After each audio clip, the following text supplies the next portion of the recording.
السلام علیکم، welcome back to my YouTube channel. تو آج کی اس ویڈیو میں دیکھیں گے اگر شوہر اہل حدیث ہے اور بیوی اہل سنت ہے کیا ہم طلاق دے سکتے ہیں؟ کیا اسلام میں ایسا کرنا جائز ہے یا ناجائز ہے؟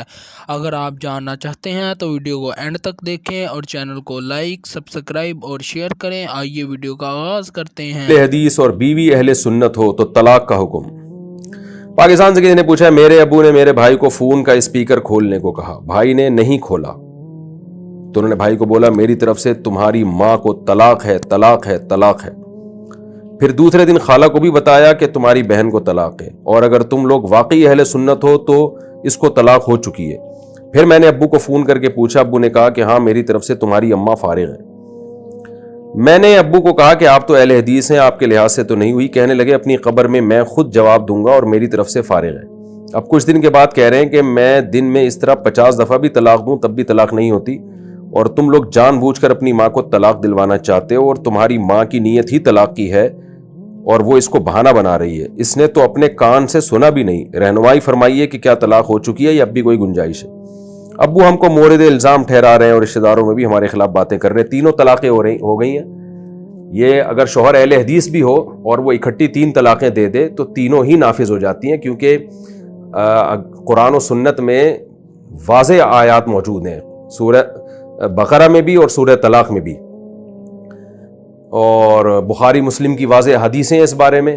میرے اس بارے میں کلپ موجود ہے، میرا جو چینل ہے نا مفتی طارق مسعود اسپیچز، اس میں جو میں نے سورہ بقرہ کی تفسیریں ریکارڈ کروائی ہیں، تو تفسیر کے لیکچر چل رہے ہیں، میرا خیال ہے 300 سے اوپر لیکچر ہو چکے ہیں۔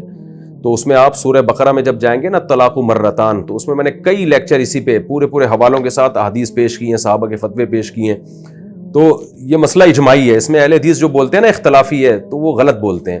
یہ مسئلہ اختلافی نہیں ہے، ان کو اہل حدیثوں نے بنایا ہے اس کو اختلافی۔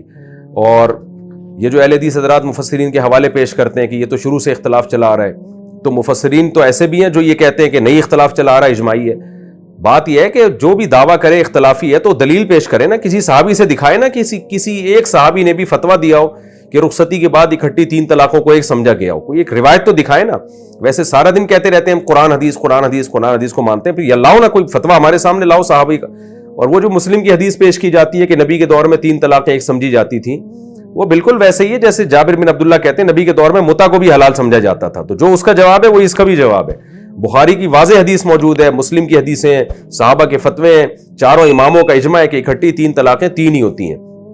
تو اگر کوئی شخص اہل حدیث ہے اور اکٹھی 3 طلاقیں دے دے اور اپنے اہل حدیث عالم سے فتویٰ لے آئے کہ وہ ایک ہوئی ہے تو بھی بیوی حلال نہیں ہوگی، خوب سمجھ لیں، کیونکہ قرآن و سنت میں یہ مسئلہ بہت وضاحت کے ساتھ بیان کر دیا گیا ہے۔ اور پھر بھی اگر کسی اہل حدیث کو کنفیوژن ہے نا، وہ اندھی تقلید نہیں کر رہا اپنے بڑوں کی، تو میرے پاس آئے، میں ٹائم نکال کے اس کے سامنے انشاءاللہ ثابت کر دوں گا قرآن و حدیث سے 2 اور 2 4 کی طرح انشاءاللہ۔ لیکن مسئلہ یہ ہے کہ جب یہ لوگ تحقیق کی بات کرتے ہیں نا تو تحقیق کرتے نہیں ہیں، پھر اپنے بابوں سے جا کے فتویٰ لے کے اسی پر عمل کرتے ہیں اور کہتے ہیں ہمیں اللہ نے حکم دیا کہ ہم فاسألوا اہل الذکر ان کنتم لا تعلمون، ہمیں علم نہیں ہے، ہم اہل حدیث علماء سے فتویٰ لیں گے۔ تو آپ تو اندھی تقلید کر رہے ہو، پھر یہ تحقیق تو نہیں ہے نا۔ تحقیق تو یہ ہے کہ آؤ ہمارے پاس آؤ نا، اب ہم آپ کو بتائیں گے قرآن میں کیا لکھا ہوا ہے، صاف صاف آیتیں دکھائیں گے ہم آپ کو کہ کتنی طلاقیں ہوتی ہیں 3، اور ہم آپ کو واضح حدیثیں دکھائیں گے۔ اگر آپ نہیں آتے ہمارے پاس اور اہل حدیث سے فتویٰ لے کے رکھ لیتے ہو بیوی کو، اس کا مطلب آپ تحقیق کرنا چاہتے ہی نہیں ہو، آپ اندھی تقلید کر رہے ہو آپ، اور تقلید بھی مجتہدین کی نہیں کر رہے، آج کل کے اسکالرز کی کر رہے ہو۔ تو اہل حدیث نے بھی اگر کوئی 3 طلاقیں اکٹھی دے دی ہیں نا تو 3 ہی ہوں گی وہ، اور اس میں اہل حدیث بھی متفق نہیں ہے۔ بعض اہل حدیث ہی کی وہ رائے ہے جو میں آپ کے سامنے پیش کر رہا ہوں، خود بعض اہل حدیث بھی اس کے قائل ہیں کہ یہ فضول مسئلہ پتہ نہیں کہاں سے نکال لیا ہے 3 کا 1 ہونے کا۔ قرآن و سنت میں 3 3 ہی ہیں، کسی محدث کا یہ مذہب نہیں ہے کہ 3 طلاقیں 1 ہوتی ہیں۔ تو اس لیے خوب اچھی طرح سمجھ لیں، صحابہ تابعین چاروں امام قرآن حدیث میں واضح ہے کہ کسی نے 3 طلاقیں دے دی ایک مجلس میں تو 3 ہی ہوں گی، چاہے وہ دینے والا اہل حدیث ہو یا کوئی بھی ہو۔ تو عورت کے لیے جائز نہیں ہے کہ شوہر اگر اہل حدیث ہے تو وہ 3 طلاقوں کے بعد شوہر کے پاس رہنا شروع کر دے۔ تو آپ کے ابا نے دے دی ہیں تو ابا سے بول دیں کہ بس اب یہ نکاح ختم ہو گیا ہے۔ دینے سے پہلے آپ کو تحقیق کر لینی چاہیے تھی۔ تحقیق ایک طرف کی کرتے ہیں، ایک کلپ اہل حدیث کا دیکھ لیں گے یا کسی سلفی مفتی کا کوئی کلپ دیکھ لیں گے اور اس پر اعتماد کر کے بیٹھ جائیں گے کہ ہم نے 3 طلاق میں تحقیق کر لی ہے۔ تو آپ تحقیق یہ تو نہیں ہوتی نا، دونوں طرف کے دلائل سنیں تو پھر پتہ چلے گا آپ کو کہ صحیح کیا ہے اور غلط کیا ہے۔